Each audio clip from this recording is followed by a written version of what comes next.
Hello super star smart life of Kannada ಪೀಪಲ್ಗೆ ಸ್ವಾಗತ. ಈ ವಿಡಿಯೋ ಇಷ್ಟ ಆದರೆ ಲೈಕ್, ಶೇರ್, ಸಬ್ಸ್ಕ್ರೈಬ್ ಮಾಡಿ, ಹಾಗೆ ಕಾಮೆಂಟ್ ಕೂಡ ಮಾಡಿ.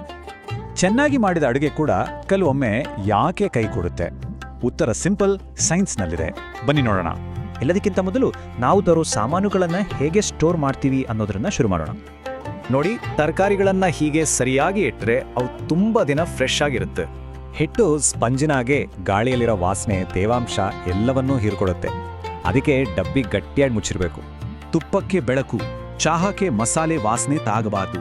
ತುಪ್ಪ ಕಮಟಾಗದಿರಲು ಡಾರ್ಕ್ ಪಾತ್ರೆ ಬಳಸಿ. ಸರಿ, ಈಗ ಅಡುಗೆ ತಯಾರಿ ಕಡೆ ಹೋಗೋಣ. ಇಲ್ಲಿ ಮಾಡುವ ಸಣ್ಣ ಪುಟ್ಟ ತಪ್ಪುಗಳು ದೊಡ್ಡ ವ್ಯತ್ಯಾಸ ತರಬಹುದು. ಅಕ್ಕಿಯನ್ನ ತುಂಬಾ ಹೊತ್ತು ನೆನೆಸಬೇಡಿ. ಒಂದ್ಸಲ ಬೇಗ ತೊಳೆದ್ರೆ ಸಾಕು, ಇಲ್ಲಾಂದ್ರೆ ಪೋಷಕಾಂಶಗಳೆಲ್ಲ ಹೋಗುತ್ತೆ. ಇದು ತುಂಬಾ ಮುಖ್ಯ.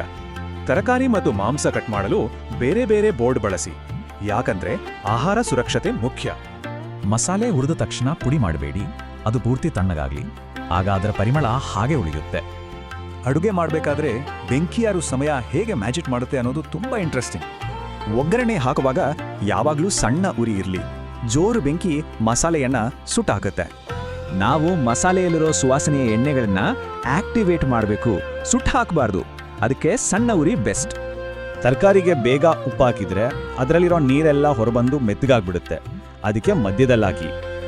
ಬೇಳೆ ಕುದಿಯೋವಾಗ ಒಂದೇ ಒಂದು ಹನಿ ಎಣ್ಣೆ ಹಾಕಿ ನೋಡಿ, ಅದು ಉಕ್ಕಿ ಹರಿಯೋದೇ ಇಲ್ಲ. ಅಡಿಗೆ ಮಾಡೋದು ಅಷ್ಟೇ ಅಲ್ಲ, ಅದನ್ನ ಸರಿಯಾಗಿ ಸ್ಟೋರ್ ಮಾಡೋದು ಕೂಡ ಅಷ್ಟೇ ಮುಖ್ಯ. ಸಾಂಬಾರ್ ಸ್ವಲ್ಪ ತೆಳ್ಳಗಿರಲಿ, ಯಾಕಂದ್ರೆ ಬೇಳೆಯಲ್ಲಿರೋ ಪೃಷ್ಠ ತಣ್ಣಗಾದ್ಮೇಲೆ ಇನ್ನಷ್ಟು ಗಟ್ಟಿಯಾಗುತ್ತೆ. ಬಿಸಿ ಆಹಾರದ ಮುಚ್ಚಳ ತೆಗೆದು ತಣ್ಣಗಾಗಲು ಬಿಡಿ, ಇಲ್ಲಾಂದ್ರೆ ಅದರ ಹಬೆ ನೀರಾಗಿ ಆಹಾರ ಬೇಗ ಕೆಡುತ್ತೆ. ಉಪ್ಪಿನಕಾಯಿ ಮೇಲೆ ಸ್ವಲ್ಪ ಎಣ್ಣೆ ಹಾಕಿ. ಎಣ್ಣೆ ಒಂದು ಗಾರ್ಡಿದ್ದಾಗೆ, ಗಾಳಿಯನ್ನ ಒಳಗೆ ಬಿಡಲ್ಲ.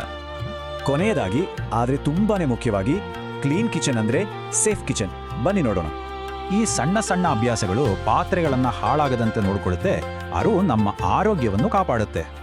ರಾತ್ರಿ ಮಲಗುವ ಮುನ್ನ ಸಿಂಕ್ನ ಒಣಗಿಸಿ, ಯಾಕೆಂದ್ರೆ ನಿಂತ ನೀರು ಕೀಟಗಳನ್ನ ಆಕರ್ಷಿಸುತ್ತೆ. ಹೌದು, ನಿಮ್ಮ ಅಡಿಗೆ ಮನೆಯಲ್ಲಿ ಇರಬೇಕಾದ ಕೀಟಗಳ ಸಂಖ್ಯೆ 0. ಒಣ ಸಿಂಕ್ ಇದಕ್ಕೆ ಸಹಾಯ ಮಾಡುತ್ತೆ. ನೋಡಿದ್ರಲ್ಲ, ಈ ಟಿಪ್ಸ್ ಬರೀ ನಿಯಮಗಳಲ್ಲ, ಪ್ರತಿಯೊಂದರ ಹಿಂದೆಯೂ ಒಂದು ವಿಜ್ಞಾನ ಅಡಗಿದೆ. ನಿಮ್ಮ ಕಿಚನ್ ಒಂದು ಲ್ಯಾಬ್ ಇದ್ದ ಹಾಗೆ. ಈ ತತ್ವಗಳನ್ನು ಬಳಸಿ ಇನ್ನೇನು ಹೊಸ ಪ್ರಯೋಗ ಮಾಡ್ತೀರಾ?